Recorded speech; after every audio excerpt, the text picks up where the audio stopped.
What's happening, people? Welcome to the United Stand, another non-road trip. That's right, I haven't got to do that long 3-hour drive. Cockney Reds, you know, joys of being a Cockney Red. What can I say? FA Cup time, man. Now listen, I went on AFTV and I said 100% we will play our strongest team. There's no way that Ollie wouldn't do that. But he's said in the press conference that De Gea has not travelled with the squad. Which I'm a bit disappointed. Look, I know even historically under the other guy, we changed the keepers for the cup games, I get it.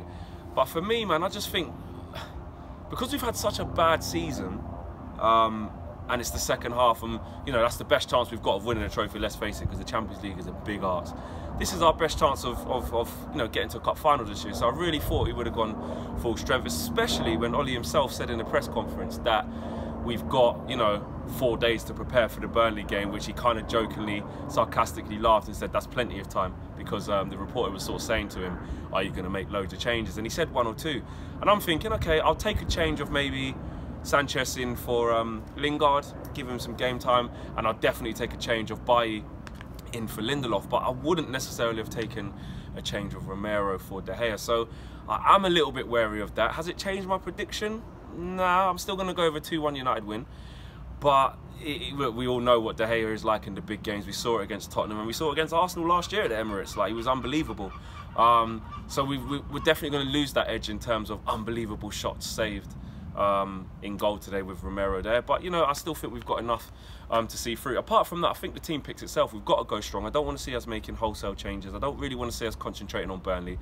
If anything, and I know it is a risk, really, I'd rather play my strongest team against Arsenal away from home in the FA Cup under the lights than against Burnley in the league. You know, I'd rather make a couple of changes for that game, because, you know, Burnley are struggling and we're at home. So if I was going to not prioritise, because I agree with Ollie, you shouldn't have to prioritise, but for me, I would definitely go full strength for this game, in my opinion. I want to know what you guys think, but I think the team will pretty much pick itself. We've surely got to go with that same front three.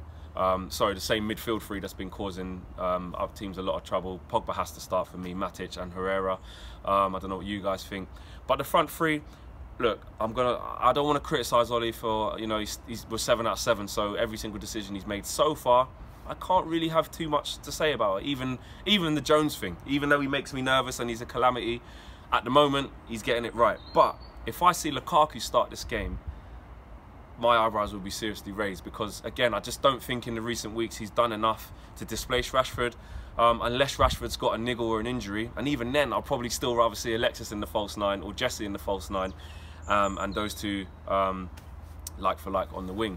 So rather than see Lukaku start up front, and that's not because I hate him and I want him to fail, I just don't think playing against Arsenal as well, when our counter-attack's going to be massive, it's going to be very important, like it was in the first half against Tottenham. Not so much in the second half because we dropped off, but the counter-attack today is going to be a problem. And look, you look at Arsenal, they've got defensive problems as well, like we have. You know, they haven't got the best defence, they've been leaking goals, and Hector Bellerin's now out for the rest of the season, so my guess is they're going to play Maitland-Niles in right-back position. I hope they play Lichtsteiner there, because I think Martial would have a field day, but I can't see that, I could be wrong. But for me, I think if you add Lukaku into that, it makes us drastically slower, and I think that's more comfortable for the Arsenal defenders in a game like today. I think even last year when we went there, I know Lukaku played, but again, our counter-attack was still a fantastic point of why we did so well, especially in the first half. Again, second half we dropped off and got peppered and still come out on top, but that was thanks to De Gea. So for me, if I see, the only one bugbear I will have today is if I see Lukaku in the starting lineup. Listen, yeah, I'm here to be proved wrong, Lukaku. You know, if he starts, obviously I'm going to back him and want him to score, but just the way he plays and the way we've been trying to play, and this type of game, I think that would hinder us. I hope I'm proved wrong if he starts, but I think that would hinder us. So that's the only way that I would raise some eyebrows at a team selection. So I think that pretty much picks itself. I think the fullbacks, be interesting to see if Dalot gets a start, because he did have a good game against Brighton. You know what? I think I was probably a little bit harsh on him. I said that I don't think he had an amazing game. I thought he struggled, and apart from the goal that he helped set up with Rashford, because I was reading a lot of reports and a lot of you guys' responses on online, and you lot were saying that he had an amazing game. I didn't really see it. You know, Rance prefers him to Luke Shaw. A lot of others do think Luke Shaw's average. I still prefer Luke Shaw in that position, and I prefer for Dalot to be the right back. But for this type of game, I can fully understand if Ashley Young does start the game, but it'd be very interesting to see left-sided. For me, I want to see Eric Bailly in instead of Phil Jones. Ollie, if you are going to make some changes, please make one of them be that. I really do want to see it.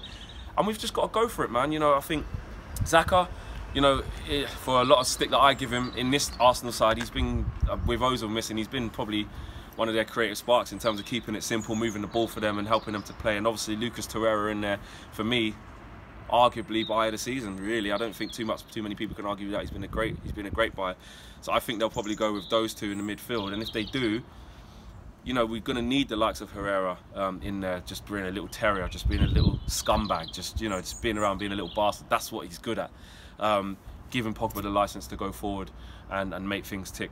I want to see Tony start the game as well. I do. I want to see Martial start this game.